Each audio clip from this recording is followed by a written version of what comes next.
מאז ה-7 לאוקטובר נפצעו אלפי לוחמים ולוחמות. התחילו את החיים מחדש.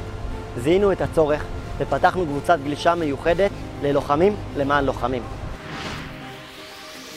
בשיתוף עם שייטת 13 פתחנו קבוצה והנגשנו את הים למלא אנשים חדשים. המטרה היא להגיע לכל מי שצריך אותנו, לכמה שיותר אנשים, ולהנגיש את הדבר המטורף הזה של גלישת גלים באמצעות אנשים וציוד מותאם אישית. אני פשוט מרגישה שהשארתי את הכיסא בבית, שאני יכולה לעשות הכל. ניצחון חשוב ומשמעותי בשביל כל פצוע שתשאלו.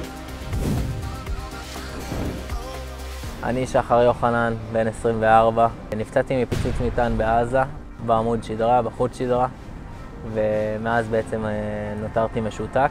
העמותה ממש עוזרת לי בשיקום גם בפן הפיזי, בעיקר גם בפן הנפשי. הים פשוט מרפא. הגעתי לפוסיבול בתור כביכול נכה. העמותה באמת הראתה לי, נכון, הרגל משותקת. כל פעם שאני מגיע אני מוכיח לעצמי עוד משהו ועוד משהו, כל פעם שאני תופס איזה גל. אם לא העמותה, לא היה נפתח לי העולם הזה בכלל של הגלישה.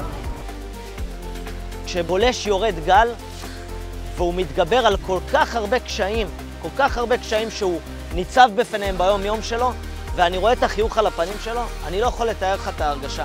אתם צריכים לבוא למים כדי להרגיש את זה. אי אפשר להסביר את זה במילים.